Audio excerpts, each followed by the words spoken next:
Hey guys, and welcome back to I Confess, a little mini series here on the channel where I sit down and read you a little snippet from my book. We've already had 3 episodes already, so if you want to go check those out, do feel free.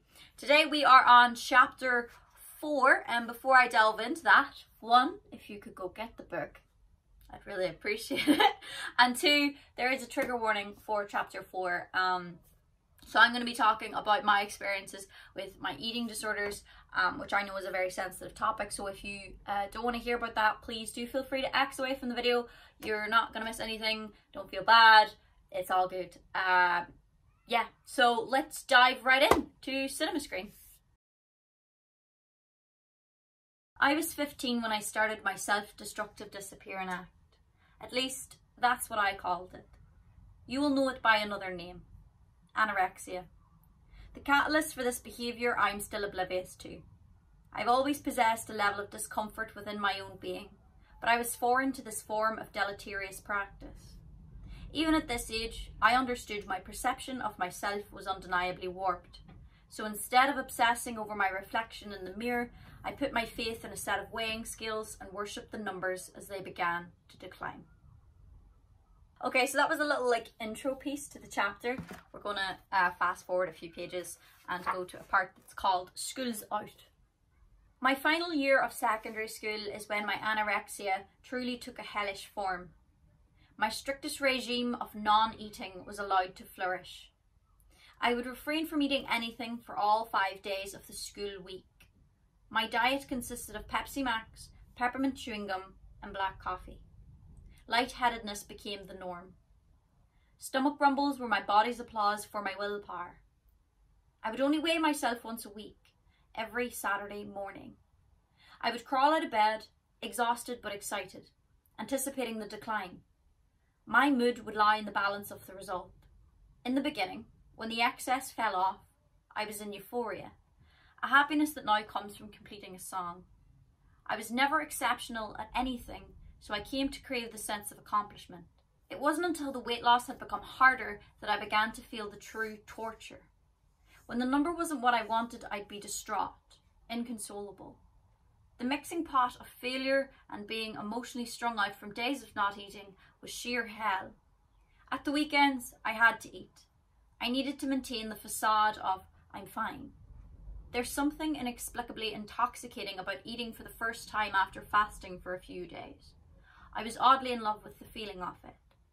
I would easily consume over 2,000 calories in just one sitting alone. If it were there, I would eat it. Anything I could get my hands on. I couldn't keep it down though. This freedom of consumption only came from a knowledge that I could purge later. So I always would. Accompanied by music on full blast in the bathroom, usually Fall Out Boy or whatever heavy rock I had on CD. School became more difficult. I was both mentally and physically exhausted. Sleeping became my safe haven, and music too. I was listening to an ever-growing mix of influences. I was writing lyrics in my diary every day. I didn't think they were any good, but every now and again there was a line or a thought that I liked, and it was saved for when I would write a song, which was happening more and more often. As the confidence of losing weight came, so too did the joy of writing a song.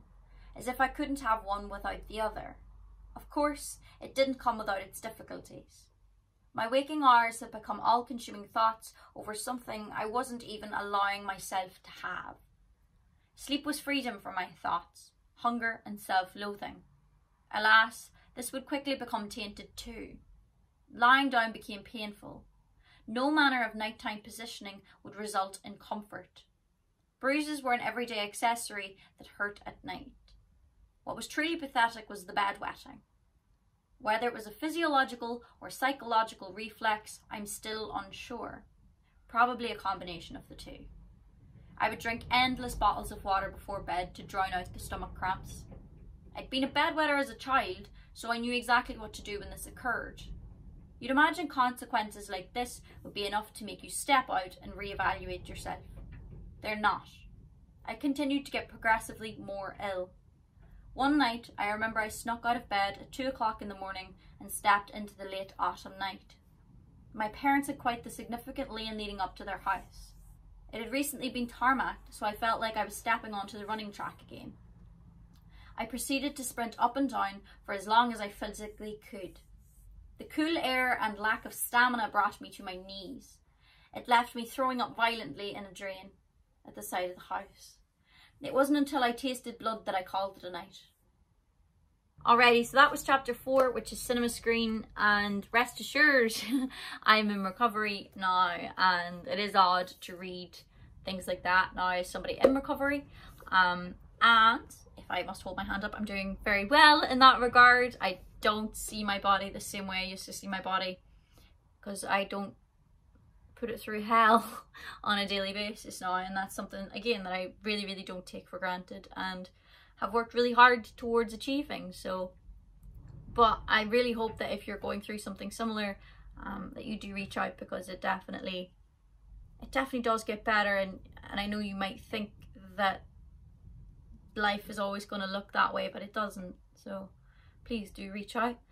All right, again, if you'd like to get a copy, pretty please do. All of the links are in the description, and thank you so much for taking the time to listen to me talk about my life. I really do appreciate it. So I hope you're having a happy day and that the world is treating you the way you deserve. All right, bye.